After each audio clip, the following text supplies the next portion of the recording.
Paper leak करना भूल जाएंगे मुख्यमंत्री योगी आदित्यनाथ। सरकार में वीरेंद्र कुमार सेवानिवृत्त पुलिस क्षेत्राधिकारी।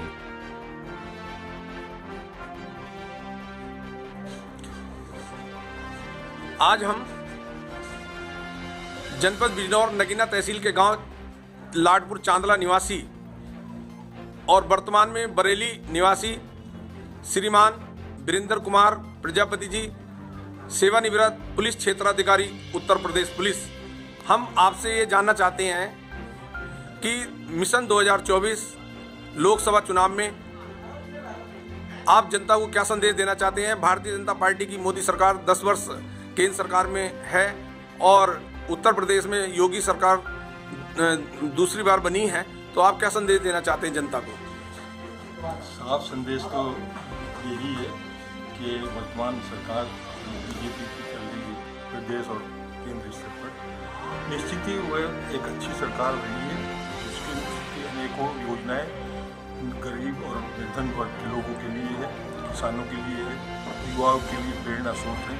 उनका मनोबल बढ़ाने के लिए अनेक लोन की योजनाएं हों या अन्य योजनाएं हों, सभी योजनाएं उनके उत्थान के लिए हैं, उनको विकास के पथ पर लाने के लिए अवसर। और देहात क्षेत्र में जो विकास हुआ है, चाहे वो नाली बनने का हो, नल से जल देने का हो, उज्ज्वला योजना हो, उससे महिलाओं और निर्धन वर्ग के लोगों में भी इस सरकार के प्रति एक विश्वास का भाव पैदा हुआ। और निश्चित ही ये विकास हर सरकार का प्रथम कार्य होना चाहिए।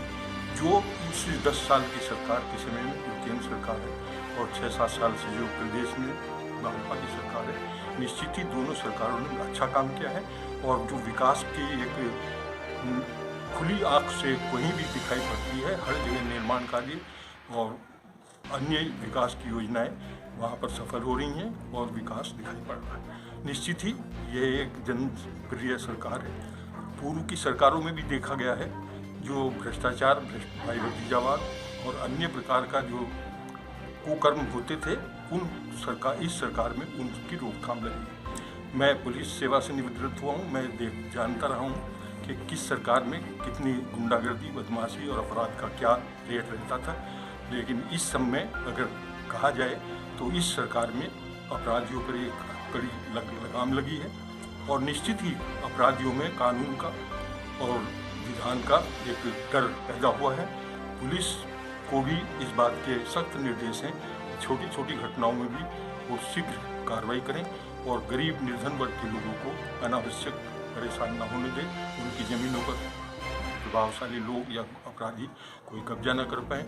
माँ बहनें रात में और समय पर जो उनके साथ छेड़खानी और अन्य यौन उत्पीड़न की घटनाएं होती थी, उन पर भी बहुत हद तक इस सरकार में रोक लगी है। निश्चित ही मोदी जी इस देश के लिए बहुत ही आवश्यक है और इस देश के विकास के लिए आवश्यक है और उनकी सरकार यदि जनता चुनती है तो निश्चित रूप से एक अच्छा कार्य होगा। जैसे कि आप पुलिस से रिटायर हैं, पुलिस क्षेत्राधिकारी हैं, आपके बाद आप थाना अध्यक्ष भी रहे हैं, सीओ भी रहे हैं, इंस्पेक्टर भी रहे हैं, तो ये जैसे कि अभी ये 17 फरवरी और 18 फरवरी को जो पेपर हुआ था पुलिस का, ये जो पेपर लीक होने की बात है, इस पर क्या आप कहना चाहते हैं, संक्षिप्त में बता दीजिए। जहाँ तक पेपर लीक होने की प्रश्न है, ये हमारे प्रदेश देश की एक परंपरा सी बन चुकी है और निश्चित रूप से कुछ लोग इसके पीछे माफिया सक्रिय रहते हैं जो हर प्रकार की सरकार में कुछ ना कुछ अपना कर्तव्य दिखा देते हैं और इसमें कुछ अधिकारी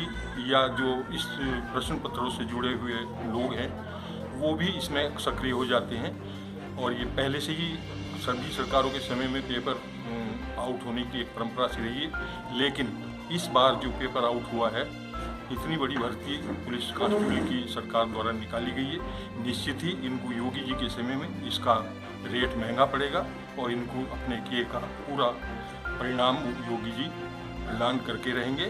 ये हमेशा के लिए पेपर आउट करना और इस तरीके का लीकेज करना है, ये सब भूल जाए। धन्यवाद श्रीमान सेवानिवृत्त सीओ साहब वीरेंद्र कुमार प्रजापति जी, आपका दक्ष लोक न्यूज़ चैनल से वार्ता में बहुत बहुत स्वागत। धन्यवाद।